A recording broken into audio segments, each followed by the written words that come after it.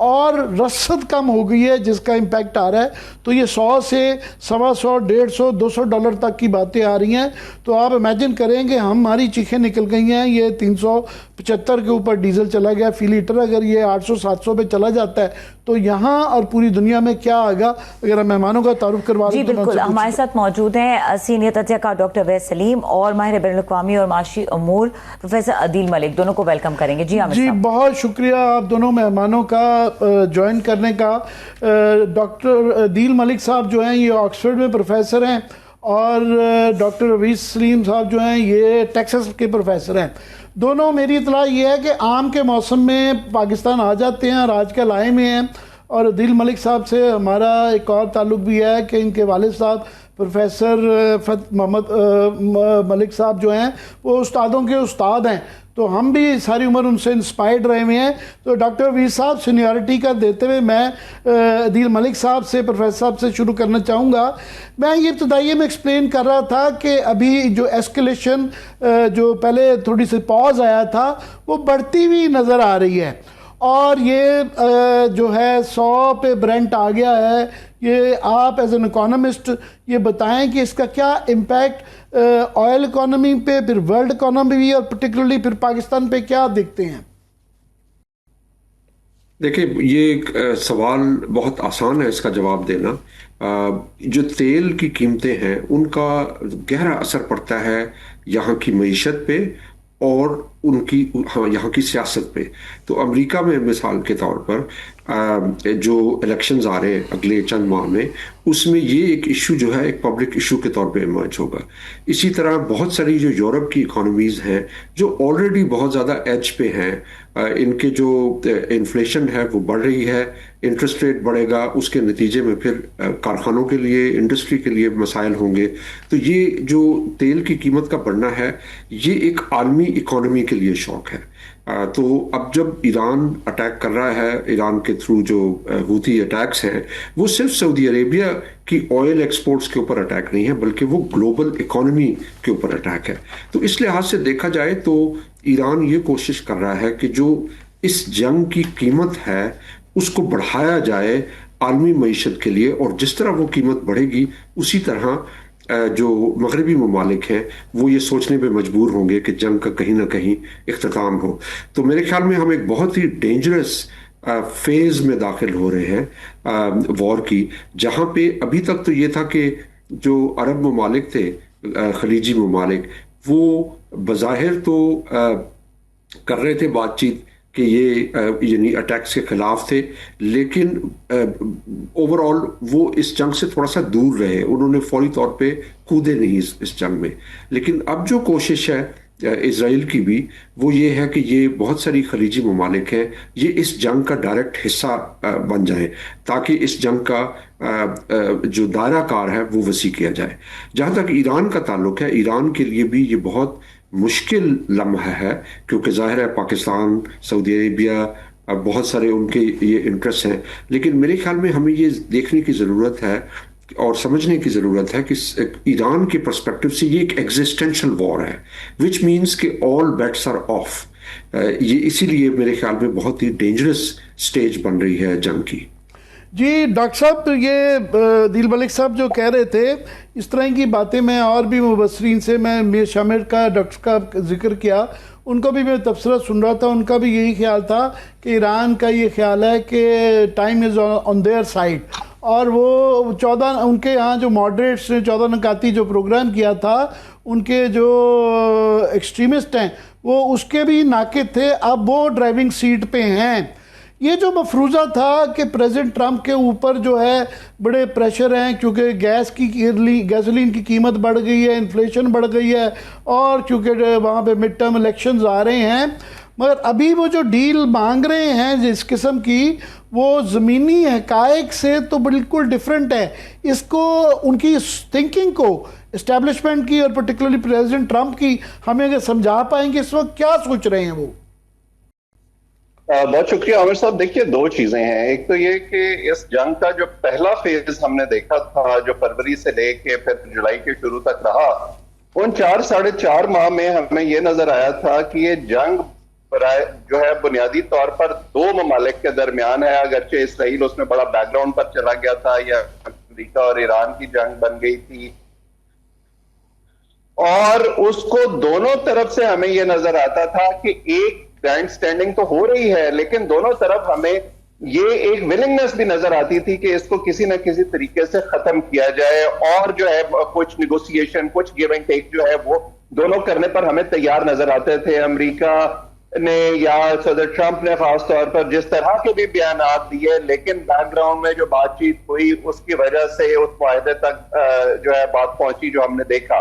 لیکن اس وقت جو خطرناک بات مجھے نظر آ رہی ہے 8 جولائی سے جو سلسلہ شروع ہوا ہے، وہ یہ ہے کہ یہ جنگ جو ہے مزید پھیل رہی ہے، اس کا دائرہ کار وسیع ہو رہا ہے۔ ہم جانتے ہیں کہ یہ حوثی باغیوں کا، یمن کا، سعودی عرب کا تنازع جو ہے کتنا پہلے سے چل رہا ہے، اب وہ علیحدہ سے شروع ہو گیا ہے۔ وہ حوثی باغی یہ ڈیمانڈ کر رہے ہیں سعودی عرب جو ہے وہ یمن کی بلاکیڈ ہٹائے، اور اس معاملے کا براہ راست اس جنگ سے کوئی تعلق نہیں تھا اس سے پہلے تک، لیکن اب وہ بھی اس میں شامل ہو گیا ہے۔ تھوڑی دیر پہلے نہر سویز کا تذکرہ کر رہے تھے، اگر یہ معاملہ حل نہیں ہوتا تو ایک خطرہ یہ بھی موجود ہے کہ یہ جو نہر سویز کا رستہ استعمال کر رہے ہیں جہاز، شاید اس کو بھی جو ہے کوئی خطرہ ایسا لاحق ہو جائے کہ وہاں سے آمد و رفت بھی بند ہو جائے۔ پھر دوسری طرف اسرائیل جو ہے اس نے ساؤدرن لیبنان پر بمباری جو ہے وہ ابھی تک بند نہیں کی ہے۔ امریکہ کے اندر جس وقت آپ بات کرتے ہیں یہ جو اتحادی ممالک ہیں امریکہ کے یا جو عرب امارات کے ممالک ہیں، وہ اب اس جنگ میں براہ راست کودتے ہوئے نظر آتے ہیں۔ اب یو کے جو ہے وہ اس سے پہلے بس ایک ریسٹرینڈ ان کی پوزیشن تھی، اب ہم دیکھ رہے ہیں کہ ان کی ایئر بیسز بھی استعمال ہو رہی ہیں امریکی جہازوں کی آمد و رفت کے لیے۔ سو پاکستان خاص طور پر اگر یہ دائرہ مزید پھیلتا ہے اور اس کے جلد محدود ہونے کا مجھے کوئی امکان نظر نہیں آتا، پاکستان اس میں ایک بڑی ایک پریکیریس پوزیشن میں آ گیا ہے۔ امریکہ کے اندر اس وقت جو صورتحال ہے، آپ نے بات کی مڈ ٹرم الیکشنز کی اور اس کے حوالے سے کیا سوچ ہے وائٹ ہاؤس کے اندر، اگر میں آپ کو یاد کراؤں تو پچھلے فیز میں ہی اس جنگ کے صدر ٹرمپ نے یہ کہنا شروع کر دیا تھا کہ دیکھیں اس سے پہلے افغانستان کی جنگ جو ہے وہ کتنے سال رہی، ویتنام کی جنگ جو ہے وہ اتنے سال 13-14 سال رہی، اور یہ اس جنگ کو تو ابھی چند مہینے ہی ہوئے ہیں۔ جب ان سے اس جنگ کی کاسٹ کے بارے میں بات کی جاتی ہے جو عام امریکی کو بیئر کرنی پڑ رہی ہے، تو وہ یہ کہتے ہیں کہ یہ امریکہ کے مستقبل کو محفوظ کرانے کے لیے ایک قیمت ہے جو ہم دینے کے لیے تیار ہیں۔ تو بظاہر ایسے لگتا ہے کہ انہیں تو کوئی خاص پرواہ اس کی نہیں ہے، ان کی ٹیم کو اس حوالے سے ضرور تشویش ہے، اور ان کی ریپبلکن پارٹی کو ضرور تشویش ہے کہ اس کا جو اثر ہے وہ الیکشن کے نتائج پر کیا ہوگا، کیونکہ تاریخی طور پر ہم یہ دیکھتے ہیں کہ تیل کی قیمت جب بھی $100 فی بیرل سے اوپر جاتی ہے تو جو سٹنگ گورنمنٹ ہے اس کو اس کا نقصان ہوتا ہے، اور وہ مڈ ٹرم الیکشن نہیں جیتتی۔ پچھلے 5 جو مڈ ٹرم الیکشنز ہوئے ہیں جب تیل کی قیمت $100 سے اوپر تھی تو یہی نتیجہ نکلا ہے۔ لیکن وہ جو ایک امریکن امپیریلزم ہے، جو ایک گرینڈ سٹینڈنگ ہے، اور خاص طور پر اس وقت ڈونلڈ ٹرمپ کا جو ایک مخصوص مزاج ہے، اس کے اندر ایسے لگتا ہے کہ وہ اس کو سمجھنے کے لیے تیار نہیں ہے، اور دونوں فریق اس وقت ایک ایسی پوزیشن میں آ گئے ہیں جہاں پر وہ جو ایک انگریزی کا ایکسپریشن ہے کہ ونر ٹیکس آل، یعنی اس میں گیو اینڈ ٹیک کی گنجائش کوئی نہیں ہے، آل اور نتھنگ قسم کا معاملہ ہے، اور اس میں کسی بھی معاہدے کا امکان جو ہے وہ بہت کم رہ جاتا ہے۔ جی ڈاکٹر صاحب، میں ڈاکٹر عدیل ملک صاحب آپ کی اکنامکس کی ایکسپرٹیز کا فائدہ اٹھاتے ہوئے ایک اور اس میں ایشو آ گیا ہے کہ پاکستان نے in the middle of this crisis جو ہے وہ امریکہ سے ایکسچینج اسٹیبلائزیشن فنڈ کے اس کے انڈر کیٹیگری میں $10 بلین مانگ لیے ہیں، اور ایک تو اس کی پولیٹیکل سائیڈ ہے کہ ہم اب ایک ڈیٹیلز نہیں آئی ہیں کہ ہمیں اس کا کوئڈ پرو کو ان ریٹرن امریکہ کو کیا دینا پڑے گا، کیونکہ ٹرمپ کی ڈکشنری میں فری لنچ نہیں ہے، امریکہ میں جنرلی کہا جاتا ہے۔ دوسرا بھی میں حفیظ پاشا صاحب کو بھی سن رہا تھا، وہ بھی کہہ رہے تھے کہ پاکستان کا جو ایک نیوٹرلٹی کا روڈ ہے سالسی ہم کر پا رہے ہیں، کہ ایران بھی ہمارے پہ ٹرسٹ کرتا ہے اور امریکہ بھی ہمیں اس سمجھتا ہے کہ ہمارا یہ ایک نیوٹرل رول ہے، تو وہ بھی افیکٹ کر سکتا ہے۔ وہ ہمیں ذرا اس کا بتائیں کہ یہ جو یہ بہانہ کیا جا رہا ہے کہ اس سے پاکستان کی سٹیبلٹی، ہمیں تو بتایا گیا تھا، آپ کیونکہ پاکستان کی ایم شور اکانومی کو بھی فالو کرتے ہوں گے، کہ 18 بلین کے ریزروز ہیں اور ہم سٹیبل ہو چکے ہوئے ہیں، اور یہ کیا گروتھ کے لیے استعمال ہوگا یا پہلے کے قرضوں کی طرح دوبارہ ہوگا؟ اس فنومنن کو کہ یہ کیوں آ رہا ہے، کیا اچھی چیز ہے بری چیز ہے، پہلے اس کو ایکسپلین کر دیں ہمیں۔ جی بہت شکریہ عامر صاحب۔ جس طرح آپ کو معلوم ہے کہ پاکستان میں جو خسارہ ہے، تجارتی خسارہ ہے، اس کو پورا کرنے کے لیے ہمیں باہر سے پیسے لینے پڑتے ہیں۔ ہمیں آئی ایم ایف سے کچھ تھوڑا پیسہ آ جاتا ہے، چائنا سے، اور پھر گلف ممالک سے۔ لیکن پچھلے 3-4 سالوں میں خاصا مشکل ہو رہا ہے کہ ہم گلف ممالک سے ڈائریکٹلی کچھ پیسہ لے سکیں۔ جب یو اے ای نے یہ پیسہ نکالا $3.5 بلین، تو فوری طور پہ ہمارے جو دوست ملک ہے سعودی عربیہ، انہوں نے ہمیں وہ کمی پوری کر دی۔ لیکن اس کے باوجود جو ہماری ریکوائرمنٹس ہیں وہ بہت زیادہ ہیں، تو ہمیں یہ جو اسٹیبلائزیشن فنڈ ہے یہ ایک طرح کا ریزروز کی سپورٹ دے گا، جس کو ہم انگریزی میں بیلنس آف پیمنٹس کی سپورٹ ہے وہ دے گا۔ اس سے جس طرح کریڈٹ ریٹنگ بھی ہماری امپروو ہوئی ہے، اور جو آئی ایم ایف کا پروگرام ہے وہ بھی شاید اتنا سخت نہ ہو۔ یہ تو بظاہر ایک بات ہے، لیکن میرے خیال میں ایک سیاست اور معیشت کا اور جیو پالیٹکس کا پاکستان اور ایجپٹ جیسی ریاستوں میں بہت امپورٹنٹ رول ہوتا ہے، اور اس میں ایک ہم اصطلاح یوز کرتے ہیں جیو پولیٹیکل رینٹ، یعنی وہ قیمت جو ایک ملک وصول کرتا ہے دوسرے اسٹریٹجک ممالک سے اپنی جو جغرافیائی حیثیت کو استعمال کرتے ہوئے۔ تو پاکستان نے جو ابھی سروسز دیں یہ جو میڈیشن میں، تو یہ ایک ایکسپیکٹیشن ہے کہ کچھ پیسہ اس طریقے سے آئے گا کہ اس سے تھوڑی سی ہماری حکومت کو جو سب سے بڑا مسئلہ لاحق ہے معیشت کا، اس میں ان کو ایک بریدنگ روم اور سپیس ملے۔ تو میں اس طرح کی جو سپورٹ ہے اس کو بہت مختلف نہیں دیکھتا۔ جو جنرل ضیاء صاحب کے زمانے میں فورن ایڈ آئی، مشرف صاحب کے زمانے میں پھر وہ ڈیٹ ریلیف ہمیں ملا، اور اب اگر یہ اس طرح کی سپورٹ آ جاتی ہے تو وہ بھی ایک انڈیکیشن ہوگی کہ پاکستان میں جو ڈسپنسیشن ہے پولیٹیکل، اس کو امریکہ کی حمایت حاصل ہے۔ اب جہاں تک اس بات کا تعلق ہے کہ اس کا ایفیکٹ ہوگا ہماری اکانومی پہ، تو میرے خیال میں بریدنگ روم تو ملے گا، لیکن ابھی تک جو ہماری اشرافیہ کا طریقہ رہا ہے کہ ہم باہر تو ہاتھ پھیلاتے رہتے ہیں، لیکن جو ہمارے اپنے اختیار میں جو اسینشل ریفارمز ہیں جن کے لیے ہمیں کوئی نہیں روک رہا، ہم وہ نہیں کرتے۔ اور مجھے لگتا ہے کہ یہ خطرہ موجود ہے کہ اگر ہمیں تھوڑے سے چند سالوں کا بریدنگ سپیس مل جائے تو ہم پھر انہی پرانی عادتوں پہ رہیں گے، ریفارم کو پوسٹ پون کرتے رہیں گے۔ یہ بہت بڑا ایک خطرہ ہے اس پوری ارینجمنٹ میں۔ یہی ہمیں بھی یہی خطرہ ہے ڈاکٹر ویس سلیم صاحب، کہ اس کے اندر سعودی عربیہ سے ہم ہمیشہ ہر دور میں، یو اے ای بھی اچھی خبر یہ ہے کہ ان دونوں کے تھوڑے سے تعلقات بہتر بھی ہو رہے ہیں، وہاں سے $12 بلین چین اور سعودی عربیہ سے ملا کے ہمیں ایک کوشن انہوں نے دے دیا ہوا ہے، جس سے کہ 18 بلین کے ہم اپنے ریزروز کر کے 3 مہینے کے ہمارے ریزروز تھوڑی سی سٹیبل سچویشن ہے۔ مزید ہم سعودی عربیہ سے جو ہے 6.7 بلین آئل فیسلٹی بھی 1% کے اوپر مانگ رہے ہیں، جو ہم کہہ رہے ہیں ہم آہستہ آہستہ 15 سال میں اتار دیں گے۔ سعودی عربیہ سے مانگنا ایک اور چیز ہے۔ امریکہ سے جو میں دوبارہ ڈاکٹر صاحب والے اس سے جو ڈاکٹر دیلمر اس سے جو پوچھ رہا تھا، آپ سے پوچھ رہا ہوں کہ ماضی کے اندر جو کوئڈ پرو کو ہم دیتے رہے ہیں، جو مثالیں ہیں مشرف کے دور میں فار ایگزامپل ہمیں بیسز دینی پڑی، یا سعودی عربیہ کے جو ضیاء کے دور میں جو پھر ہمارے ہاں ہیروئن کلاشنکوف کلچر آیا اور ہماری سوسائٹی تباہ ہوئی، اس دفعہ کوئی ابھی ڈیٹیلز نہیں ہیں۔ سو میں بھی آپ کی طرح سپیکولیٹ نہیں کرنا چاہوں گا کہ ریٹرن کیا ہے، مگر آپ کیسے دیکھتے ہیں اس کو؟ دیکھیے عامر صاحب، مجھے ایسا لگ رہا ہے کہ ہماری اس گفتگو کی ایزمپشن شاید یہ ہے کہ وہ دے دیں گے، امریکہ ہمیں یہ پیسے دے دے گا۔ مجھے تو اس کا امکان بڑا کم لگتا ہے، کیونکہ امریکہ کے اندر اس وقت یہ صورتحال ہے کہ جنگ کے پہلے فیز میں کوئی 60-70 ارب ڈالر جو ہے اس کا تخمینہ لگایا گیا تھا، اور یہ بڑا کنزرویٹو ایسٹیمیٹ تھا کہ امریکی حکومت نے اتنا خرچ کیا ہے اس جنگ کے اوپر، اس سیز فائر اگریمنٹ سے پہلے۔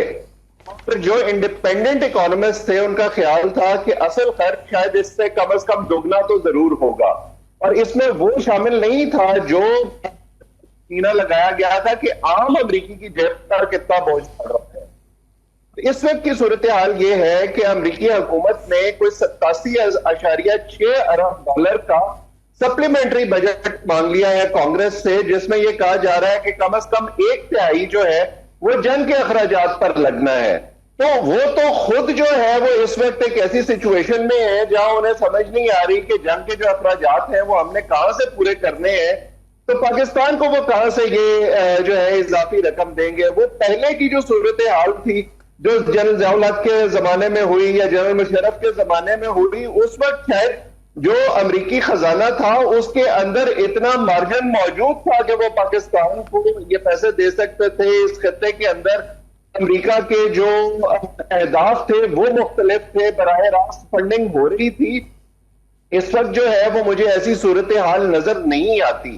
اور فرض کیجئے کہ اگر اس طرف یہ بات چیت جانی بھی ہے تو ہم نے اس سے پہلے صدر ٹرمپ کا جو ایک طریقہ کار دیکھا ہے کہ وہ یہ خلیجی ریاستیں جو ہیں اور سعودی عرب خاص طور پر ان سے پیسہ لینے کی کوشش کرتے ہیں اپنے اخراجات کے طور پر، تو یہ ضرور ہو سکتا ہے کہ وہ سعودی عرب یا عرب امارات سے کہیں کہ آپ ان کو کچھ فنڈنگ کریں جس کے ذریعے ہم اپنے جو اہداف ہیں وہ حاصل کر سکیں۔ لیکن اس وقت پھر سعودی عرب پاکستان سے کیا ڈیمانڈ کرے گا یا سعودی عرب اور امریکہ مل کر پاکستان سے کیا ڈیمانڈ کریں گے، اور اس کو ماننا پاکستان کے لیے آسان ہوگا یا نہیں، یہ میرا خیال ہے کہ $1 ملین کوسچن۔ یہ آپ نے بہت شکریہ درستگی کا میری کہ ہم یہ ایزیوم کر کے بیٹھے ہوئے ہیں کہ ہم نے تو مانگے ہیں انہوں نے دے دیے ہیں۔